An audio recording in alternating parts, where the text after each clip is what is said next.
Good morning. My name is Daniel Mattingly.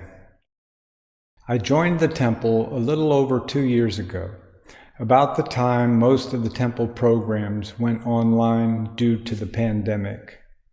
So I've probably met some of you through some of the Zoom programs, and I'm very much looking forward to meeting all of you, hopefully in the not too distant future, when it's once again safe to meet, to gather indoors and to be in person.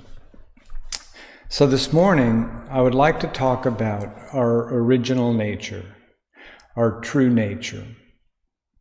In the scripture of the Founding Master, chapter 7, Master Sotaesan talks about the importance of getting to know one's original true nature.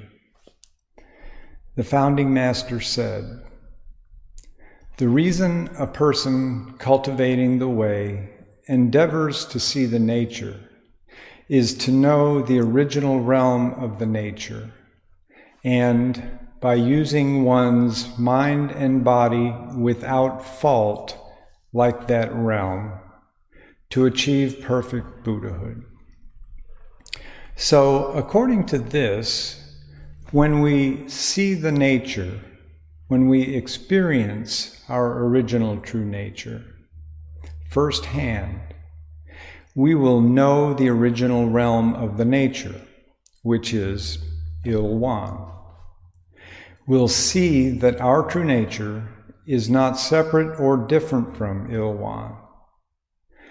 We'll know that our nature, our true nature, is Il-Wan. We'll see that who and what we really are is as perfect and complete as Il-Wan, just the way we are right now. The text goes on to say, with our eyes opened to this reality of who and what we really are, we'll be able to use our minds and bodies without fault like that realm to achieve perfect Buddhahood. This message is echoed in the Il-Wan Song vow, which says, "We vow to practice wholeheartedly, modeling ourselves after Il-Wan Song." To practice wholeheartedly means to use our minds and bodies skillfully. Modeling ourselves after Il-Wan Song means to model our practice on that realm that is without fault, which is Il-Wan. The Il-Wan Song vow goes on to say, "Until we attain the great empowerment of Il-Wan and become one with the nature of Il-Wan." This is another way of saying, until we achieve perfect Buddhahood.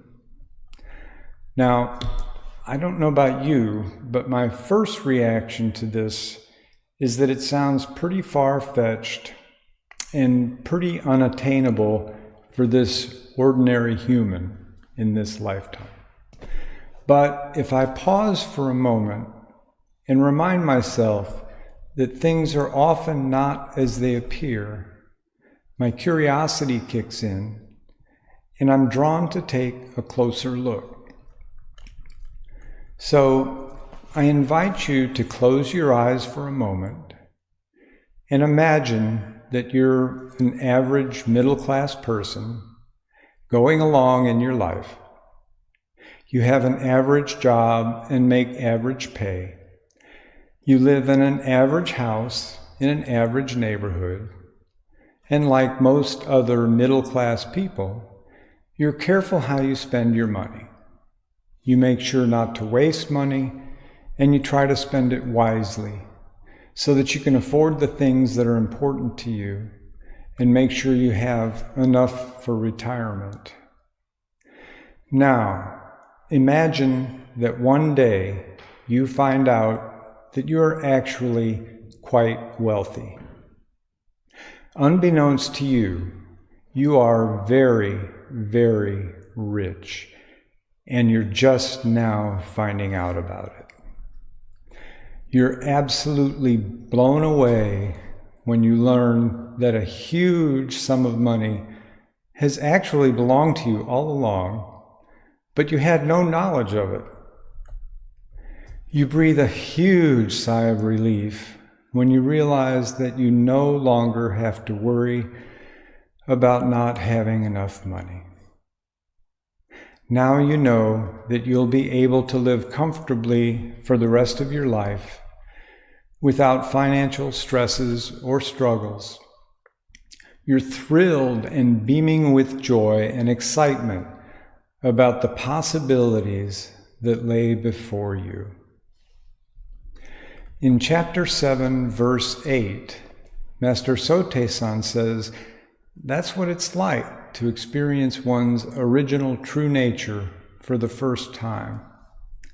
He said, seeing the nature is like a millionaire who, without realizing that his assets are his own, one day eventually comes to realize that fact. Here's how I imagine this scenario. We ordinary human beings go along through our ordinary conditioned lives, bouncing up and down, back and forth between happiness and suffering, pleasure and pain, knowing that what lies ahead is more suffering, old age, sickness, and death. And then one day, it's as if we take off a pair of glasses with muddy lenses.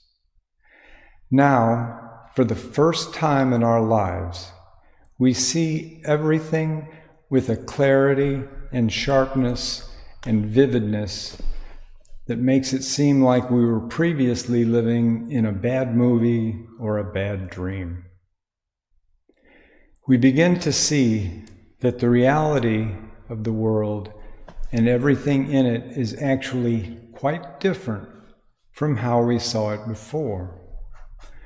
Like the person who discovered they were very wealthy, we are overjoyed to know who and what we really are, and tremendously relieved to see the path that leads to the end of our suffering and to complete peace so clearly laid out in front of us that we don't know how we could have missed it before.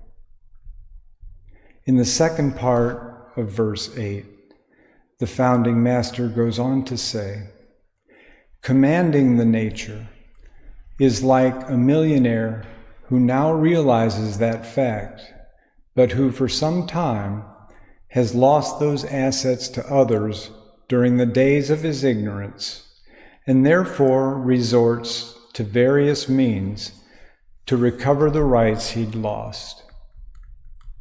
Commanding the nature is another way of saying using one's mind and body without fault like that realm to achieve perfect Buddhahood. Going back to our scenario, it turns out that our vast wealth has become scattered around in various places over the years when we didn't know that it was ours. So now we need to begin to recover what belongs to us. We need to realize our Buddhahood. To put it another way, commanding the nature means to use our minds and bodies skillfully to realize our full potential. This brings us full circle back to where we began with chapter 7, verse 7, where the founding master talks about the reason that we endeavor to see the nature. And this brings us to the title of this talk. Why do we practice?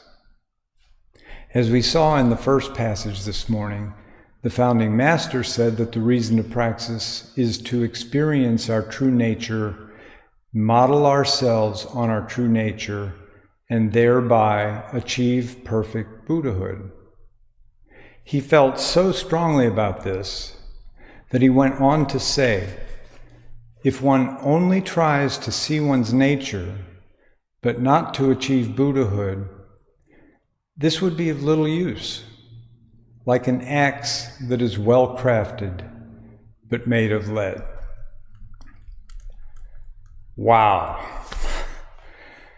To say that practicing is of little use unless one's goal is to attain Buddhahood seems like a very strong statement, and it strikes me in an odd way. What if we don't really think it's possible to attain Buddhahood? How can we try to achieve something that we don't really believe in? What if the reason we practice is to be a happier and nicer person and to have a better life and help others, but without trying to do what seems impossible? If this is our reason for practicing, how can our practice be of little value? Well, when I finally paused and took a closer look at Master Sotaesan's actual words, he doesn't say we need to achieve Buddhahood or that we even need to believe it's possible.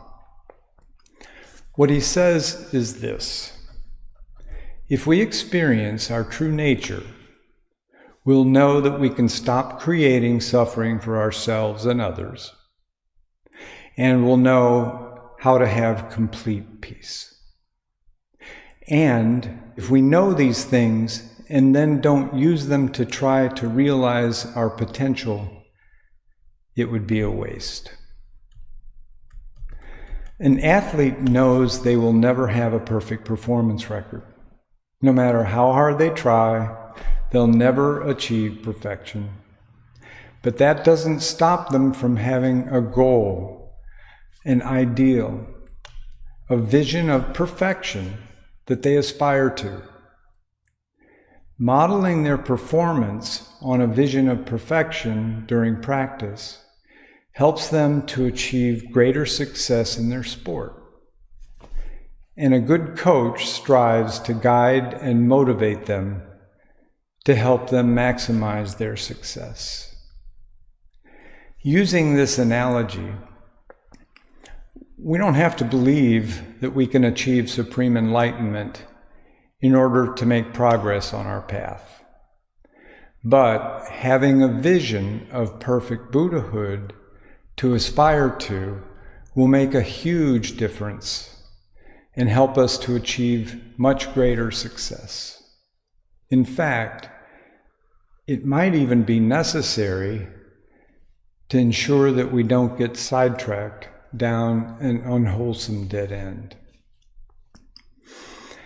As to why the founding master chose to use such strong wording, maybe he just wanted to make sure that he got our attention the way a good coach would. I know it worked for me. Thank you.